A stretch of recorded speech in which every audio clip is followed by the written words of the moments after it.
Okay,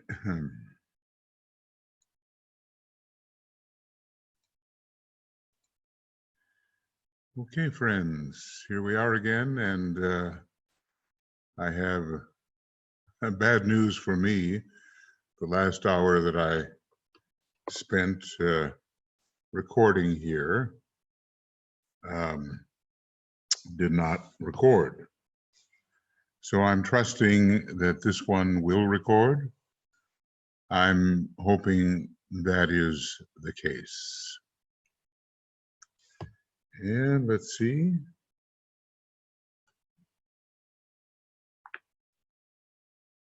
Okay. Well, we have been talking about the forces that are involved with the new materialism. And these are forces which are connected with the sign Aquarius.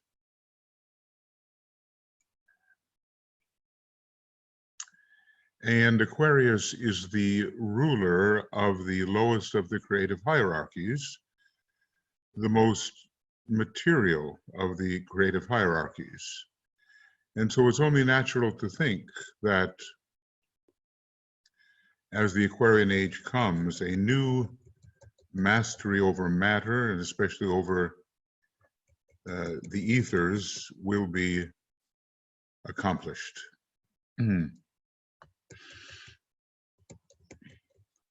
So I'd like to be able to show you that diagram on page 35 of Esoteric Astrology, but I don't dare move there right now,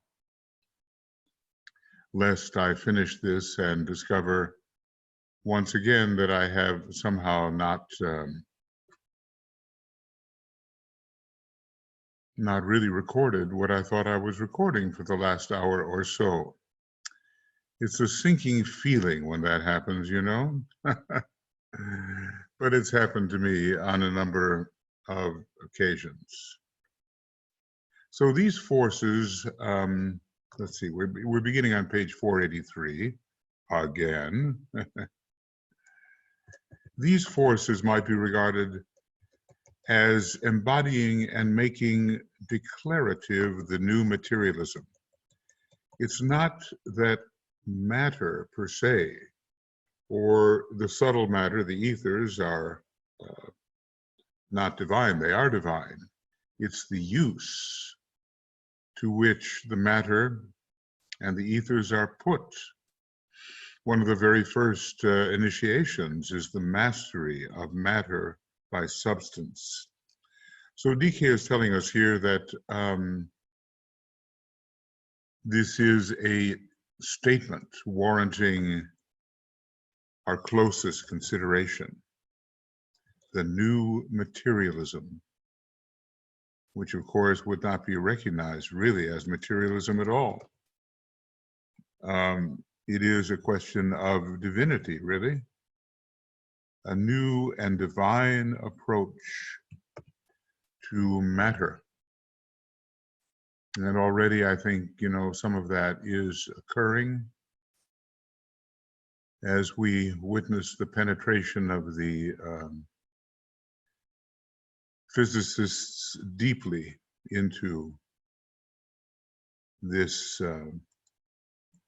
level of divine expression, the material level. Okay. It is essential that we bear in mind as we face the activities of the future process of rebuilding, that's the forces of reconstruction under Gemini, that matter and substance and their fusion into living forms are aspects of divinity. So, if anything, during the Aquarian age, there will be a lot of attention given to the etheric physical plane. And it will not be so, in a way, otherworldly, as has been the case during the age of Pisces. Heaven on earth, the highest and the lowest meet, understanding how to render divine our immediate perceptions, which are material and soon to be etheric. So, matter and substance and their fusion into living forms are aspects of divinity. The divine planes, of course, are the monadic and logoic, and they are under Vishnu and Shiva, as far as Rajadeva lords are concerned. And then come the more material planes, which are under Brahma, and the third aspect of divinity. It has been the prostitution of matter to selfish ends and for separative purposes, which has been responsible for the misery, the suffering, the failure, and the evil, which have characterized the career of mankind down the ages, and which precipitated this world war. Well, it's a millions of years process, this prostitution, this use of matter for selfish ends. Maybe it, excuse me, was even worse in Atlantean days, when heights of luxury such as we have never seen in Aryan times characterized the desire nature and the attainments of human beings. And from those heights of luxury come the stories of the cities whose streets are paved with gold and so forth. So we have to learn how to use every aspect of divinity in a proper manner. Today, humanity is being given a fresh opportunity to build again on sounder and more constructive lines after millions of years, even millions of years for Earth humanity, and much longer, for moon-chain humanity and the humanity of the previous major solar system. So a new opportunity is with us to build along sounder and more constructive lines that better civilization, and presumably its culture, which is the dream of those who love their fellow men, and to attain a new aptitude in handling substance. Substance represents a level of energy which is below or within or more subtle than a particular level of energy. Let us say that the etheric plane is substantial to the physical, the astral is substantial to the etheric plane and the physical, the mental plane is substantial to the astral, etheric, and physical, and all of this is underlay by the soul, which is substantial to the higher, to the entire personality. And of course, we could go on with the monad, with the triad as the true ego being substantial to the causal body, and the monad substantial to all of it. And on we go until we find in the universe that the one substance is the universal logos itself. And is there something substantial to that? Yes. The super universal deity. And is there something substantial to that? Yes. The absoluteness, the absolute, and nothing is substantial to the absolute. If men can demonstrate a gained wisdom in the creation of a form which will house the spirit of resurrection, a being, under the guidance of the Christ, and express the enlightenment gained by the bitter experience of the past, then humanity will rise again. And you kind of wonder, is he saying that humanity might not rise again?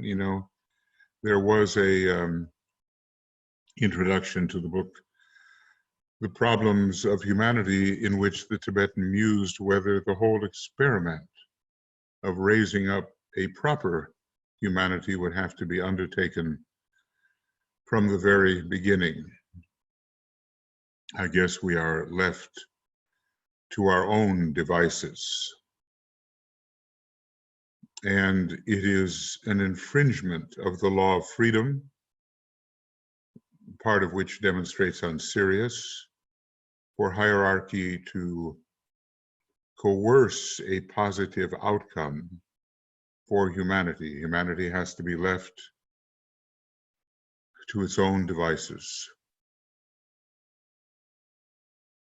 So anyway, the day of opportunity is with us. It is still with us, even after this presentation, 75 years later.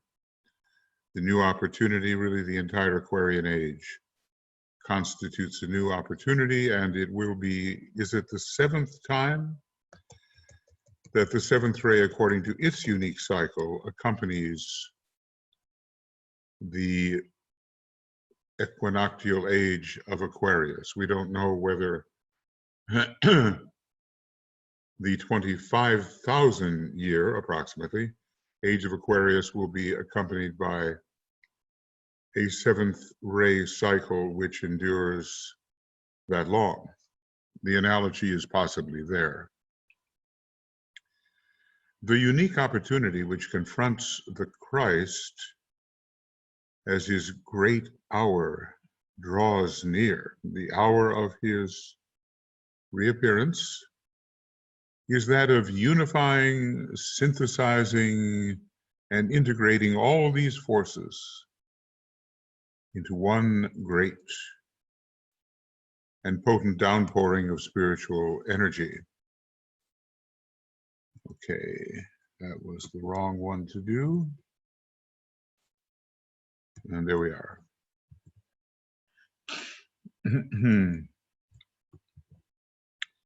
Yes, there are many sources, many potencies, and they are all potentially related to each other if they can be brought together by such a great soul, such a great spirit as the Christ. Otherwise, they could cause chaos, all of them descending upon humanity without guidance and without mutual enhancement, mutual support. So many are the energies, and just even being aware of what they are and how they can be brought together to create an opportunity for human advancement. These are big issues, and we'll see, that the Christ is behind the wielding of these energies and the directing of them in the right manner. These energies involve the activities of the spirit of resurrection, the inspiration of the Buddha as he this year conveys the strength of the one in whom we live and have and move our being. No, the one in whom we live and move, yes, and have our being, our planetary logos. And you wonder whether it's only in the year 1945 that this really began. And the spirit of resurrection, as I recall, is certainly Orishan in nature, but it's under the guidance of the Christ.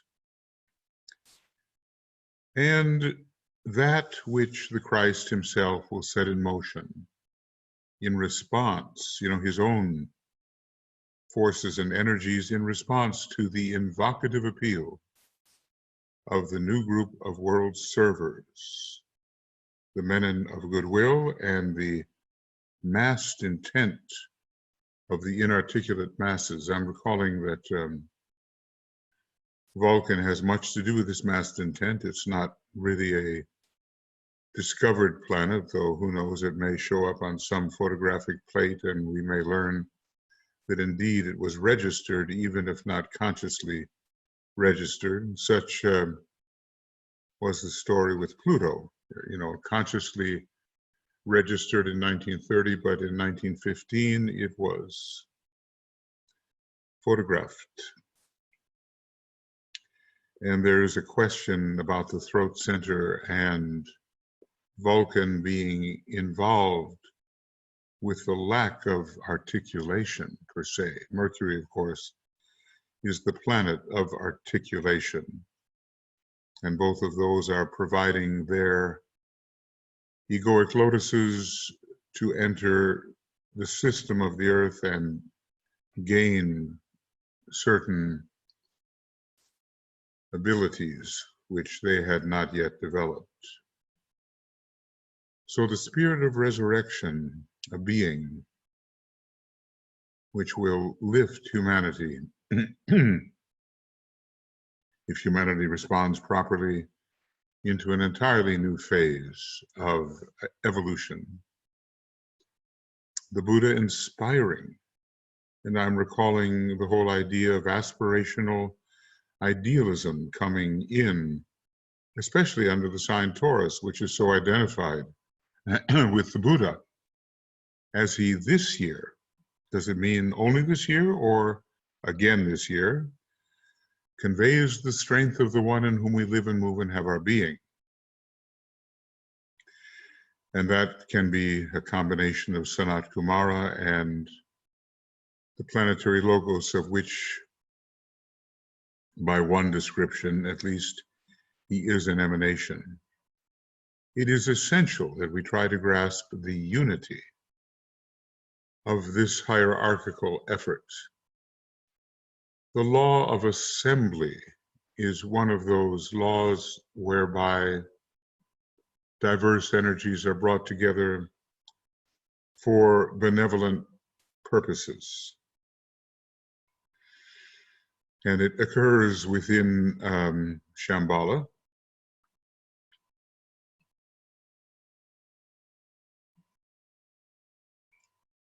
Many forces. We don't know the names of them all, but we do know that if properly responded to, they hold the salvation of humanity in their grasp.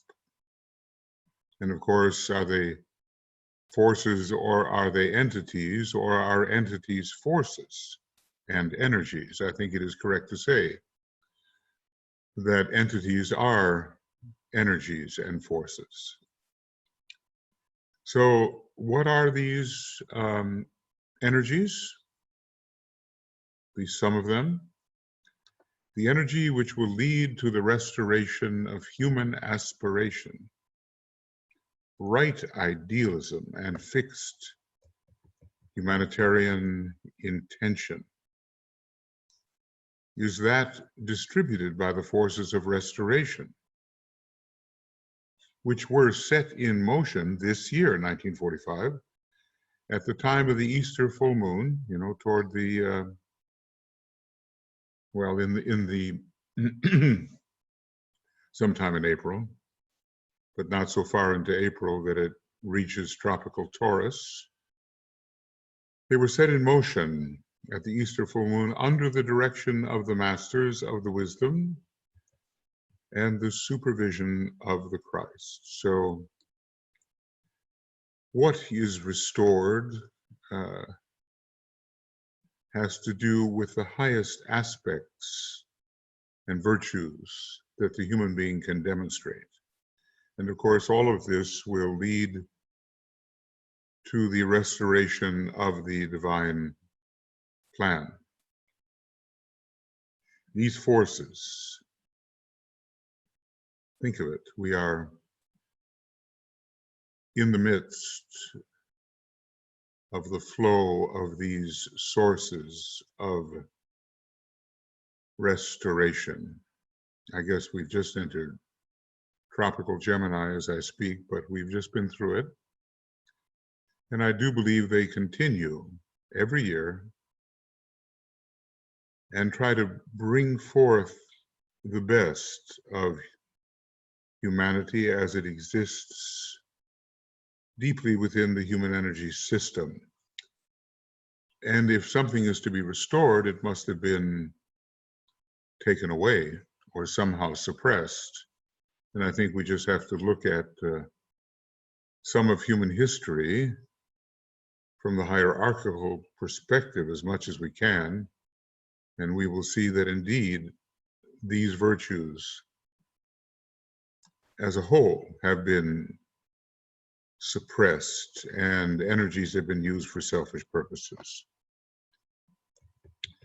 So these forces, they will concern themselves with the reorientation of the human psyche and with the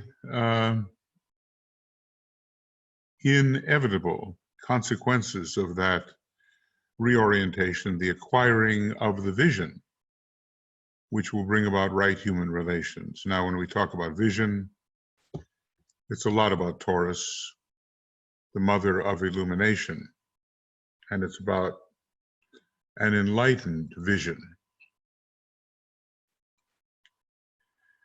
So the psyche has to be reoriented towards evolutionary possibilities. And when that is so, inevitably, there will be the acquiring of a much more truthful vision of reality. And that will show the necessity of right human relations, and will show the possibility of right human relations. Indeed, the theme at this time of Shambhala is said to be right human relations. This will largely be done, this restoration, by the spiritual people in the world, by aspirants, working disciples, notice the word working, and where possible, through the spiritually minded people in the churches and humanitarian and esoteric groups. They are probably aspirants, at least, but at least they turn with interest towards the spiritual possibilities. So a great reorientation is intended. A reorientation towards the fifth kingdom of nature is intended during the age of Aquarius. We have been so absorbed by the fourth kingdom of nature and by its liabilities and its conflicts.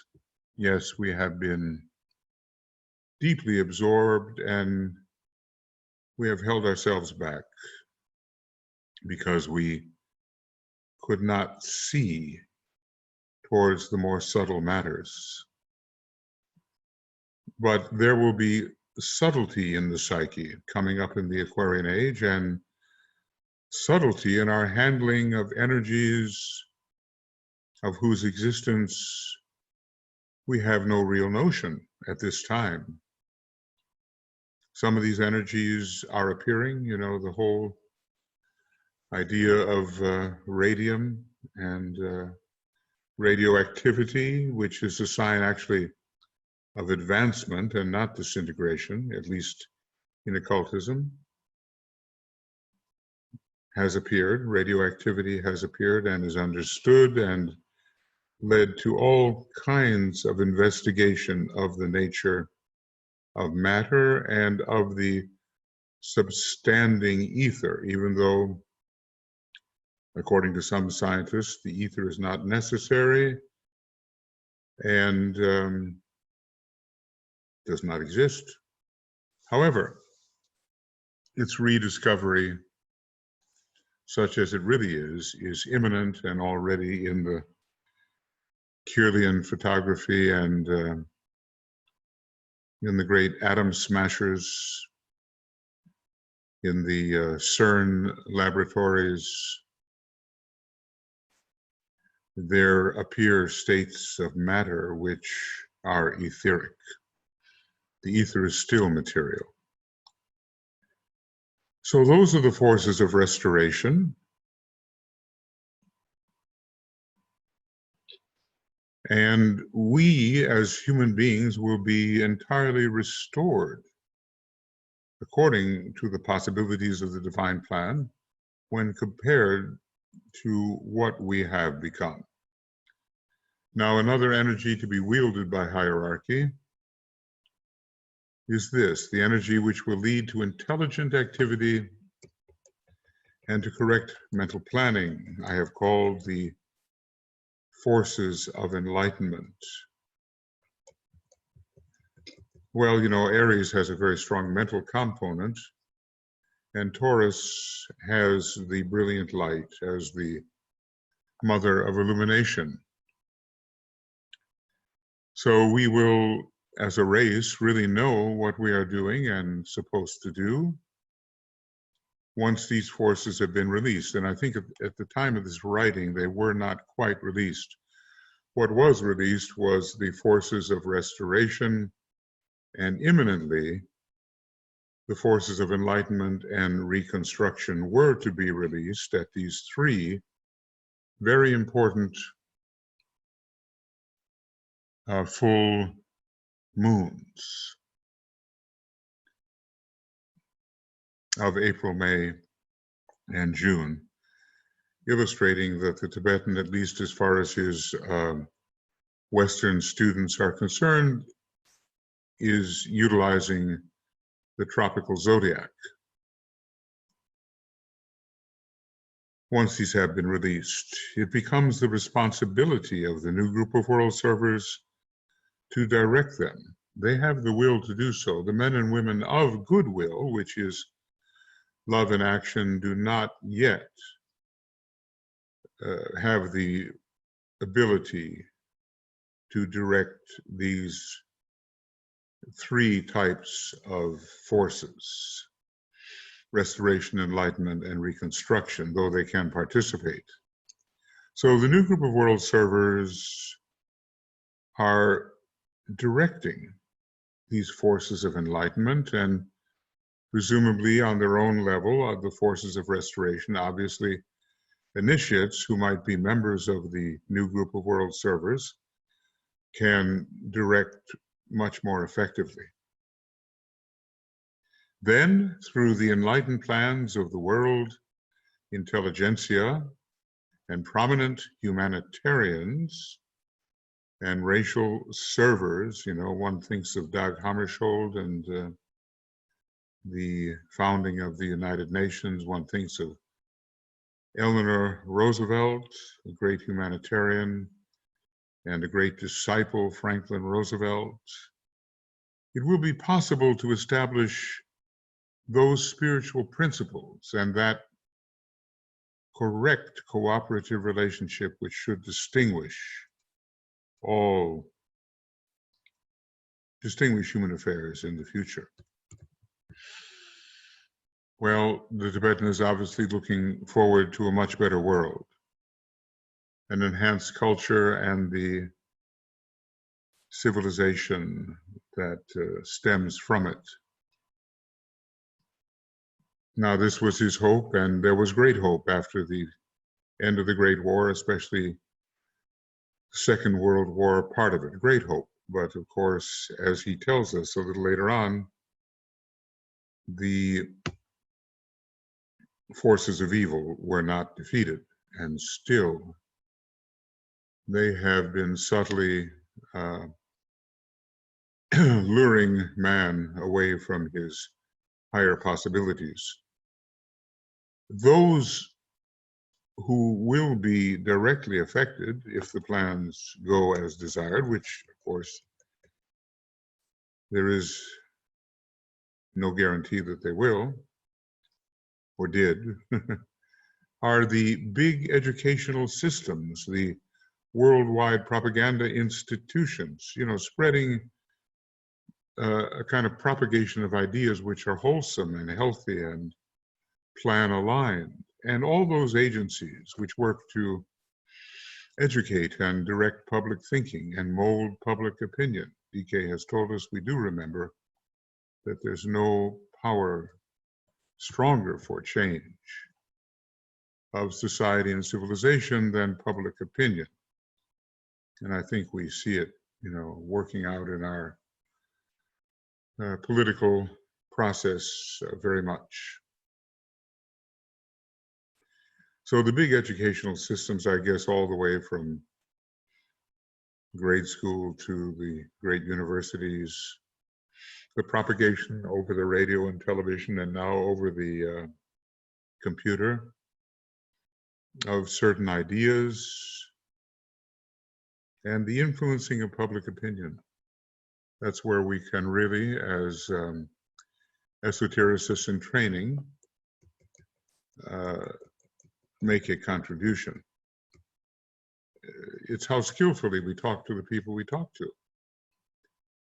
There are skillful ways of presenting our point of view and other ways which simply arouse antagonism. So much skill in action is needed. DRS, that's Alice Bailey's detachment, rest, and skill in action. The energy which I have called the forces of reconstruction will be more general in their application, and they will affect the masses of men through the work of the men and women of goodwill. So the men and women of goodwill will take the direction of the new group of world servers, more experienced servers than they are, and will, in a general way, try to help with the reconstruction which is possible to them within their particular scope. I have therefore outlined a planned distribution of the 3 great streams of divine energy which will be set in motion at the 3 current full moons, 1 already passed and 2 to come. So we understand when this was written, and we understand that it was a very eventful time. The end of the war was in sight. The defeat of the Axis powers was imminent. This hierarchy foresaw, as a matter of fact, from the time the sun moved northward in 1942, at the Capricorn solstice, they knew that the war had been won. I mean, many would die. There would be terrible battles, but the tide had turned. When you think about the progress which the Axis powers made in the beginning due to their blitzkrieg, their lightning-like war, it just overwhelmed the Allied forces. But the Allied forces had the staying power, and they had behind them the active work of the hierarchy which contributed to their victory in the ways that contribution was allowed. So this is what it looks like in 1945, the energy of restoration at the time of the April full moon. That's an Aries full moon, involving Easter and the spirit of resurrection and the direction by the Christ of the spirit of resurrection. Two kinds of resurrections exist, one after the 4th initiation, and the truer resurrection at the time of the 7th initiation, and involving the height of Shambhala and the logoic plane. So then comes the energy of enlightenment at the time of the Wesak, or May full moon, probably sometime in the middle of May here, or the first part of it, but not going to the end of May because that would be tropical Gemini. And then finally, the energy of reconstruction at the time of the June full moon. And that's certainly, well before the solstice in Cancer. So it's amazing how these forces on the eve of victory were really released for the greater use of humanity, and I would say still exist now for the use of humanity if we can attune to them, restored to what we should be, and lightened as we can be, and active with hands and feet in the reconstruction of the material world and also of the psychological world. The inspiring sources of these spiritual agencies are, first of all, the spirit of resurrection. Well, maybe I'll have to take that back because it's an extraplanetary being. Can the Christ direct that being? Or is that being much more on the level of our planetary logos? And then the Lord of the world, through which the Buddha and finally the Christ himself, working through the Buddha. So it is Sanat Kumara working through the Buddha and finally the Christ himself. These are the sources, the inspiring sources of those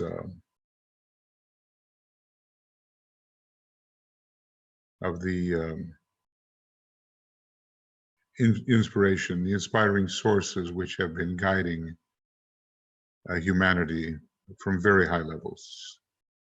So, if I kind of do this, spirit of resurrection, these three, and if I do this, the Lord of the world, and if I do this, the Buddha, and the Christ. There are four here, and three of the great energies emanating, I think, from Aries, Taurus, and Gemini. Well, he says these three, I suppose he means the three great energies which are wielded by these inspiring sources. The inspiring sources wield these energies. It's impossible to tell here at this time the relative status of the spirit of resurrection versus the planetary logos. But when we talk about extraplanetary beings, we generally mean very high beings. So anyway, the three great energies will work through the hierarchy, the new group of world servers, and the men and women of goodwill. They will be guided by at least the Lord of the world, by the Buddha, and by the Christ. And we have to see whether the spirit of resurrection is more general and all-pervading. He says a little bit about it. And see where I'm, okay, I think I can do that. And how many spirit of resurrection. So that's quite a bit earlier. These new and living restorative forces are under the direction and control of one whom we might call, speaking symbolically yet factually, the spirit of resurrection. It is this living spiritual entity working temporarily under the direction of the Christ, who will restore livingness, such as you might find on the logoic plane, in the sea of fire, to men's spiritual aims and life, and to their planning.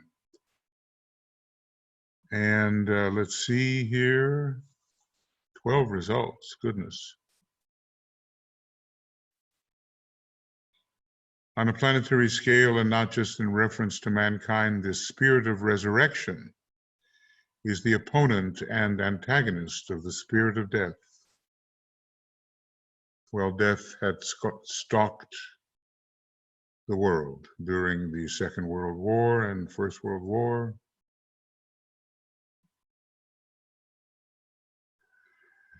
And here we have the work of the angel of death is beneficent. And I think the spirit of resurrection is not the same as the spirit of death. I'm just looking for these ideas. It's a life-giving spirit. Spirit of resurrection is a member of the council, at Shambhala presumably, and their chosen emissary, Shambhala and resurrection.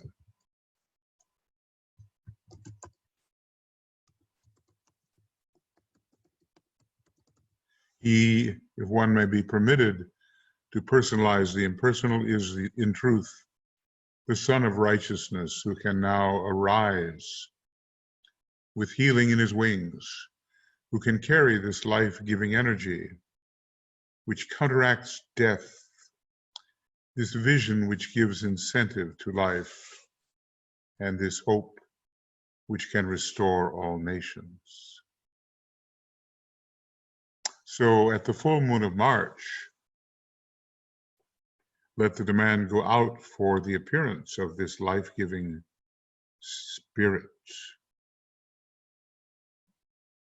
Let it go forth with such intensity that the hierarchy will be called into active response and will immediately release the potency of this spirit into the hearts of men everywhere. I'm just kind of following it out, you know. So there's the triple work of the hierarchy, the forces of restoration, on a small scale, evoking response from the members of the new group of world servers and from disciples everywhere, as their psychological morale stiffens and their will to live and their will to good is strengthened. An immediate effect will be felt on a larger scale. The work of the spirit of resurrection will intensify and is already making its presence felt, but temporarily under the Christ, direction of the Christ.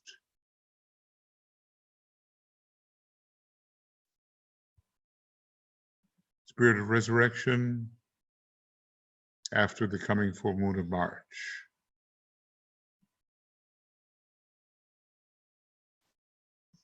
The forces of restoration and the spirit of resurrection.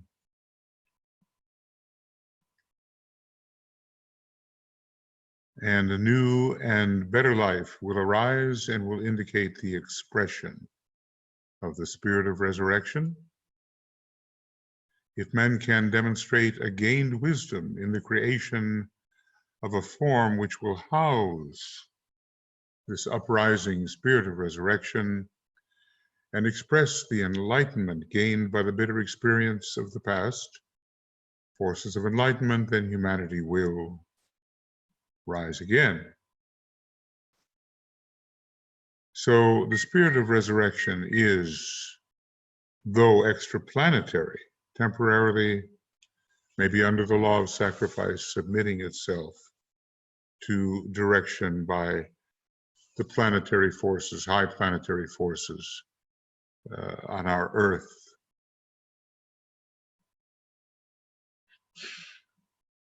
And finally,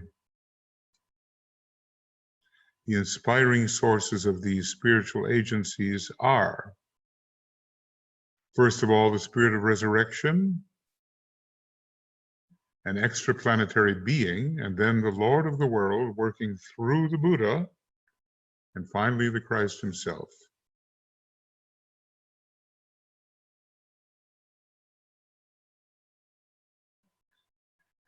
And I suspect particularly working through hierarchy will be the Lord of the world, because hierarchy is his ashram, and the Buddha is in close touch with the Christ and will be throughout the Aquarian Age, and then finally the Christ. So that's a review of the way the spirit of resurrection is utilized. They are agents of salvation, and salvation naturally means rising into the higher aspects of one's own individual energy system and humanity into the higher aspects of its energy system, going forth into the fifth kingdom. These three, although four are here listed, will work through the hierarchy, the new group of world servers, and the men and women of goodwill. So let us remember that we are inspired, we can be inspired. There are great agencies, great sources, whose nature, whose energy is being made available to us at this time. We are not working alone. Such is the general plan proposed by those who stand with enlightened spiritual purpose, ready at this time to lead humanity out of darkness into light, from the unreal to the real, from death to immortality. And now that's the order of these leadings as usually announced, but he's going to repeat it in a different way. See, immortality is not about the immortality of the body. That's a lesser example. Maybe Master R can keep himself alive in the body for as long as he wishes. But the immortality is the immortality of the soul, of the triad, of the monad. And the death is the death of consciousness. The unreal is glamorous and illusory, and the real is not. And the darkness is the obscuration of consciousness. Everything going on in our present solar system has to do with the enhancement of consciousness, and inevitably there will be vehicles enhanced also that can carry such a consciousness. That most ancient of prayers comes today to have its deepest spiritual significance. It's been around a long time, millions of years, and to think that today it has its deepest spiritual significance after all these millions of years. So it's in a different order. Lead us, O Lord, from death to immortality. Usually that's the third in order. From darkness to light, usually the first in order, and from the unreal to the real, usually the second in order. But we are being released from the death of consciousness. And to a certain extent, if we remain fixated within the dense physical body of the planetary logos, the lower 18 subplanes, and even the dense physical body of the solar logos, the lower 21 subplanes of the cosmic physical plane, we are dead in our consciousness compared to what will be revealed to us once we enter the cosmic ethers.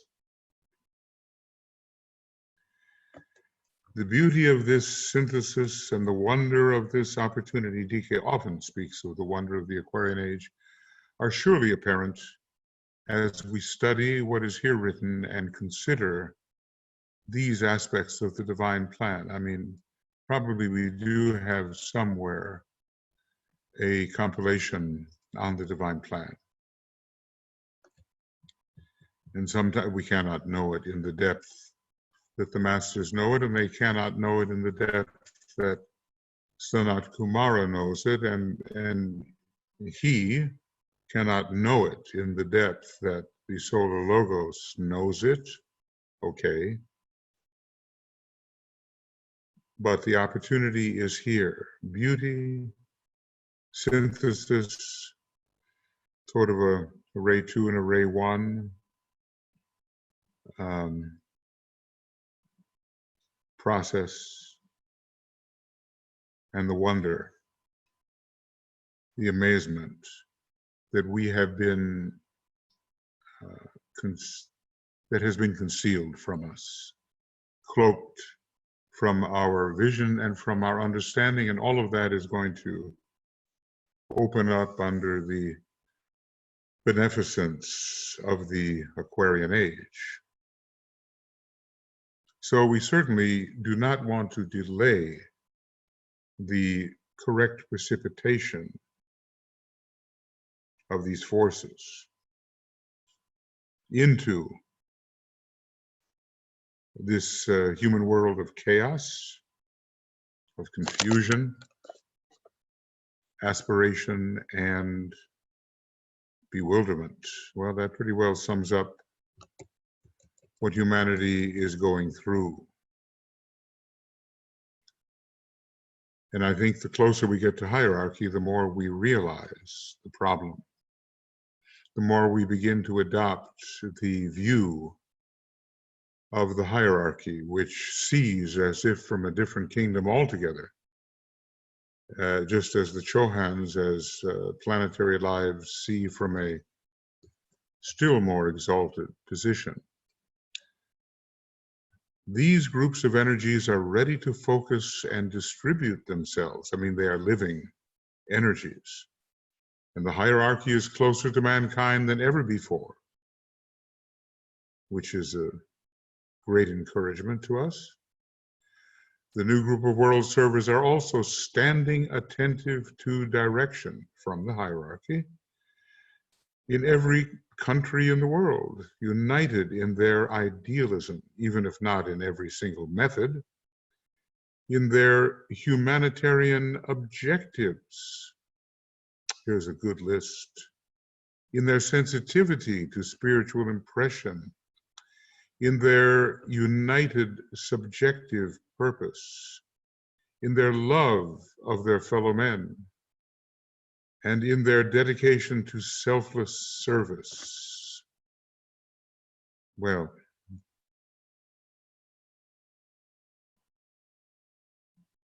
hierarchy stands. The new group of world servers is attentive to direction. The hierarchy is closer to mankind than ever before.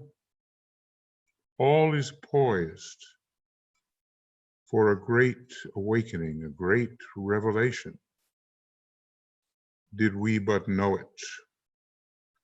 And the men and women of goodwill are also to be found everywhere, in greater numbers, of course, than the new group of world servers, who are more advanced in their knowledge of how to serve. The men and women of goodwill are also to be found everywhere, ready to be guided into instructive activity. Okay, so let's take a look here. There is a difference between direction, come on, and guidance. It's this E, the Buddhic note, which is constantly failing me.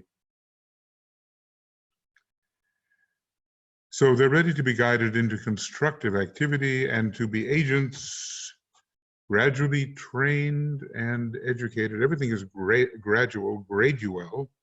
The mysteries themselves are gradual revelation in graded steps. To be agents, gradually trained and educated, which is part of our task, for the establishment of what has never yet truly existed. Never yet. After the 18 or even 21 million years of humanity's progress on this planet, and I suppose not on the moon chain, and I suppose not in the previous solar system. Well, whenever I do a program over, it's sort of my revenge to make it longer. Oh my. But I'll just keep going in the hope that somehow this does take. So right human relations, the theme of Shambhala at this time. And we need so much skill in action to produce right human relations. And then one of those great arcane school excisions to be used for a conference, something that I'm well familiar with, and so many that have been through the school are familiar with it. Thus, from the highest spiritual being upon our planet, planetary logos, through the graded spiritual groups of enlightened and perfected men who work upon the inner side of life, presumably masters of wisdom, and under the guidance of the planetary logos come many other shambolic beings, which maybe are not being mentioned right here,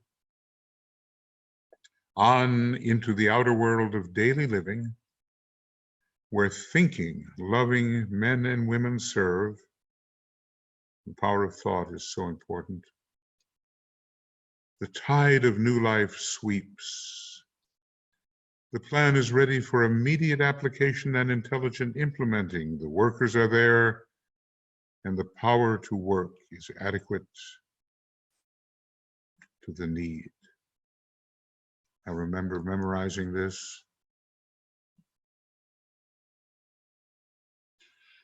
Giving the sweep from the highest to the lowest. Indeed, the highest and the lowest must meet.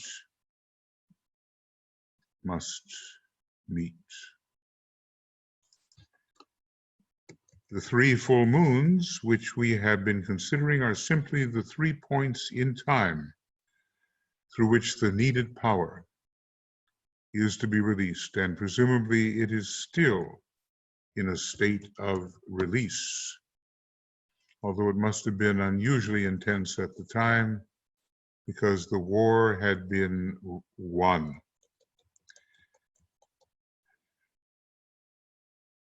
Here, my brothers, is a picture of possibility. He doesn't say even probability. He doesn't say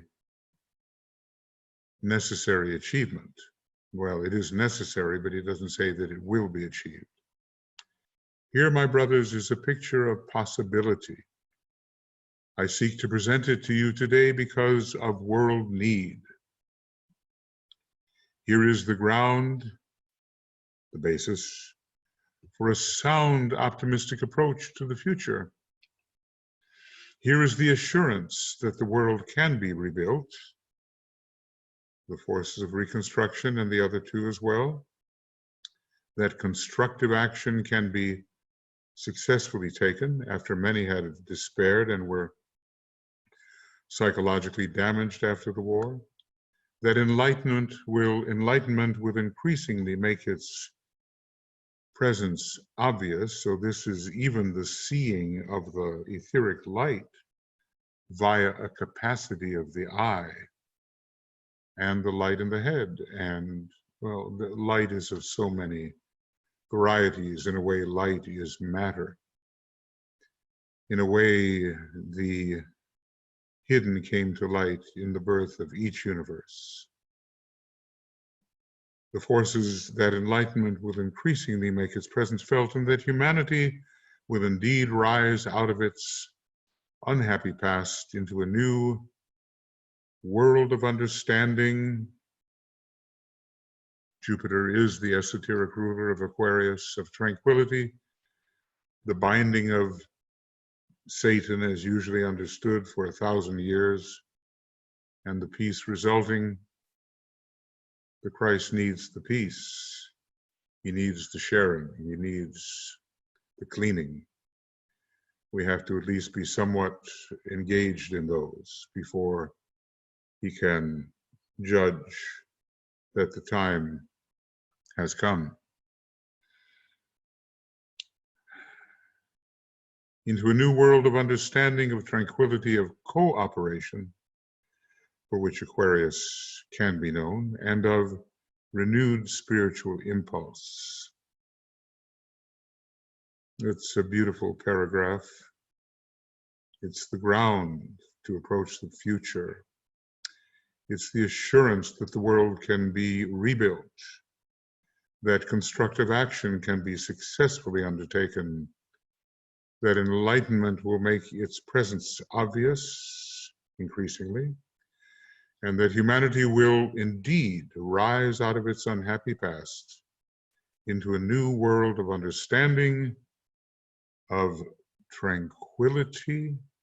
Even noise will be reduced, we are told, greatly reduced, of cooperation and of renewed spiritual impulse. So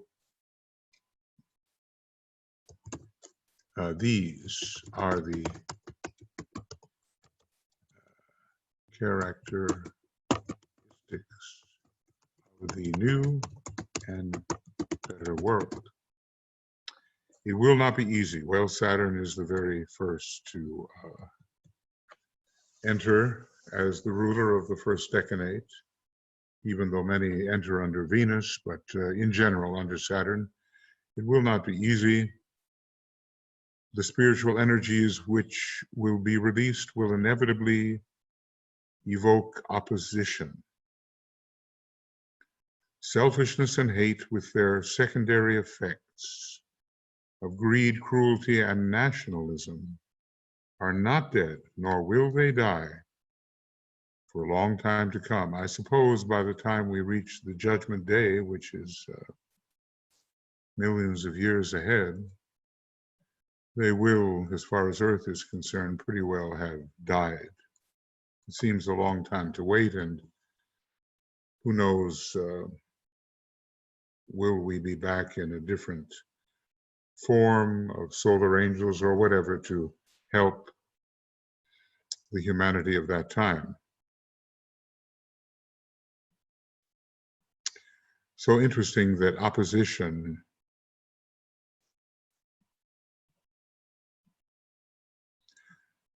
will be evoked, and selfishness and hate are the root of secondary effects of greed, cruelty, and nationalism, because they allow one to fulfill one's selfishness and hate. So we must not become overly optimistic. There will be much improvement, but these contrary forces will not leave us for a time. And if anything, the great battle at the division of the 2/5 from the 3/5 will be intense and will occur on other and higher planes.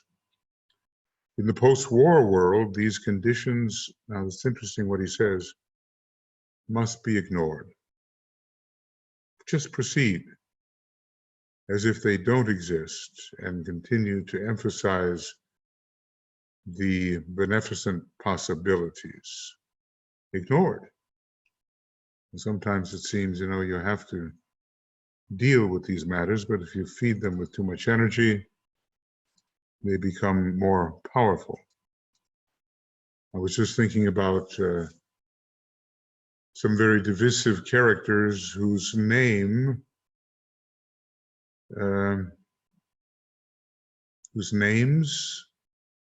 are before the public all the time and repeated all the time. And does that not feed somehow their divisive power? So in the post-war world, 75 years ago, these conditions must be ignored, and the new group of world servers and the men and women of goodwill, a very powerful force, really, must work together for an enlightened education. Now, these are the, these are the objectives. The objectives.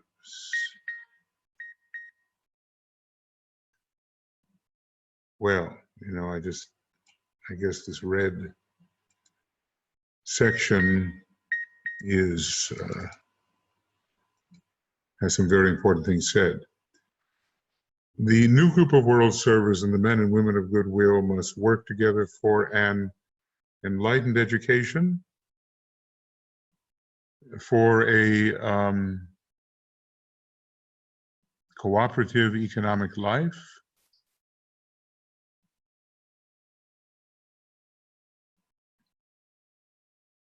so much selfishness invades economic life.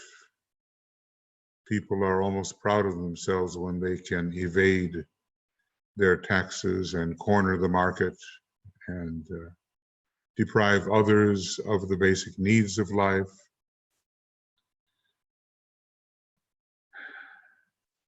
They're working for right human relations in all departments of human experience, and one has to care more than for the other person.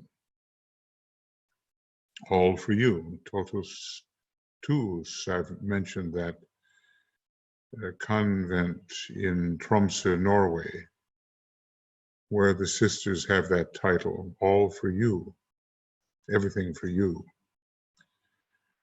For right human relations in all departments of human experience, for clean political activity upon which the Christ is insisting before he can reappear, for disinterested service, not the kind that gives more to the server than to the one served. We see that all the time. It gives a certain social prestige to be seen as a server. The motive is incorrect. And for a world religion which will restore Christ to his rightful place in the hearts of men, no matter what may be the religion. He is head of the one spiritual hierarchy which rules all religions and which will take the pomp, which is a form of inflated egotism, the materialism. Remember, the Catholic Church and other sects have a third-rate personality, which will take the place in the hearts of men, which will take the pomp, the materialism, and the politics out of the churches, the manipulation of the third ray, and which will unify the spiritual intention of all religions to be found in both hemispheres. It doesn't make any difference what the religion is. The core of it is meant to elevate humanity into far more beautiful areas of attainment. This is a vast program. This is a vast program, and the number of enlightened men and women is also very great, fortunately. But the number of enlightened men and women is also very great, and the power at their disposal ensures the ultimate triumph of their spiritual idealism. DK talked about possible delay. In one book, he said maybe 300 years if there was delay. It seems a short time, it seems a long time. And he did warn about a religious war, which has to be, certainly has to be offset. Long patience will be needed, he foretells. Okay, wait a second. Maybe I didn't read that entirely. Yeah, okay, I didn't. The major need is to bring these people into a much closer relationship. In the Arcane School, we were always taught to try to recognize the members of the new group of world servers and to strengthen their hands. To take those steps which will enable them, these people, to realize that they are an integral part of a group of directed and intelligent world servers, and yet to leave them free to work in their own way, each in his own place and chosen field of service, and to see that all these phases of the work are supplementary to all others and as the working out of the divine plan, and as the working out of a divine plan originating in the hierarchy of spiritual lives. So it's a different type of realization, and the educative mission of the new group of world servers, working in part with the forces of enlightenment, because, you know, the new group is a Taurian group, and the forces of enlightenment stem from Taurus, the mother of illumination.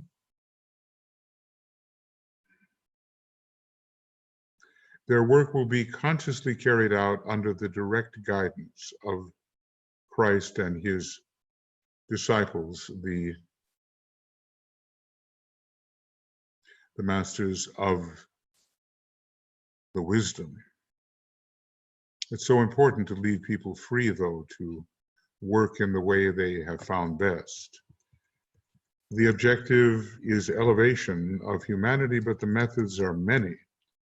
And if we try to interfere with those methods, we have a real problem. There will be resistance and retardation. Long patience will be needed. Well, long patience has been required for the very long raising of humanity to this level. And yet the hierarchy as a whole has stayed with us, and certainly, although different members have gone on to do different things, Sanat Kumara has remained until the last weary pilgrim finds his way home, and that's not yet. So he stands at his post. Long patience will be needed. Mistakes will be made. I guess it's our attitude towards them that's important. There will be periods of indecision, of ineffective action, and of negative yet deep discouragement. The Tibetan foresees all this. It's inevitable. The powers of resistance do not yield in a moment, and they do fight to the last ditch. We experience that even now. They're very strong. Workers will be prone to attitudes of despair, and at times the task will appear to them to demand too much, to be too difficult, and the forces opposing what they seek to do too strong. Well, maybe there have been times for some of us when we have felt this way, or at least in part. But behind all the reconstruction with which humanity is faced is the potency of inevitable resurrection. reconstruction, and resurrection.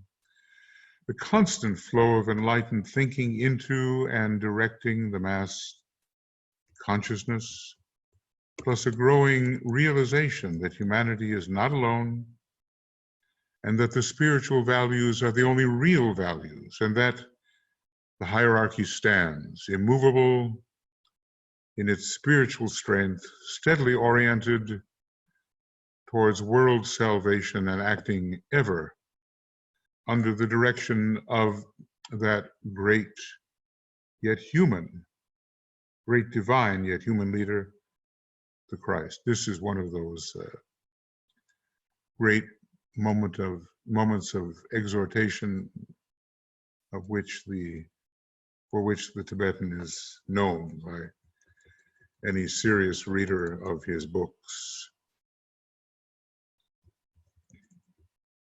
We have to keep these things in mind because incarnations are many. We will come and go, come and go. How many incarnations will there be during the Aquarian age? How long will it be before the Christ and the Buddha pass before the planetary logos? You see, sometimes it says they pass before the Lord of the world for the seventh initiation, but other places it tells us that the seventh initiation is conducted by the planetary logos proper, which seems to indicate that Sanat Kumara is, from one perspective, the planetary logos. The Christ has passed through all human experiences and has never left us. With his disciples, the masters of the wisdom, he is drawing closer to humanity decade after decade. When he said at the Ascension initiation, presumably the 6th degree, "Lo, I am with you always, even unto the end of the age," he meant no vague or general idea of helping humanity from some distant locality called the throne of God in heaven. It even seems to include, the 7th initiation, the council chamber, the logoic plane. But though he can focus there, he is still with us, ascending and descending at will. He meant just what he said, that he was staying with us. The fact of his presence upon earth in physical form is known today by many hundreds of thousands. The fact of his presence. And will eventually be realized by as many millions, though not necessarily all. Because although every eye shall see him, not every consciousness will understand what they are seeing and who he is. Therefore, my brothers, here he goes, believe in the reality of the work to be done by these great spiritual potencies invoked during the 3 full moons of April, May, and June, the forces of restoration, the forces of enlightenment, the forces of reconstruction. Go forth to the task of helping humanity, of establishing goodwill, of bringing about right human relations, and of restoring a true spiritual perspective with undaunted courage. You get the feeling that, the Tibetan says he has somewhat of the first ray in his triad. It's a bit of a mystery, but you get the feeling that he is capable of undaunted courage. Restoring a true and spiritual perspective with undaunted courage, sure faith, of which he certainly has. He was among the most militantly devoted, and the firm conviction that mankind is not alone. And then the inevitable blessing, may the blessing of the Christ and of the hierarchy rest upon all true servers. And may they stand tranquil in the midst of strife, because of course they can accomplish far more in a state of tranquility than in a state of agitation or panic. Now, friends, I do hope you get to see this, because I did one just like this, so with different words, of course, and lost it, not even knowing how I lost it. So I'm going to stop the share. I'm going to pause, I think, pause recording. I'll stop the recording. I have my heart in my mouth a little bit because I don't know what the result will be. And I just hope that it comes to you as I intend. Otherwise, I really will be disappointed having to do it a third time. But not without the advice of experts if it comes to a third time. So I stop the share. And I stopped the recording.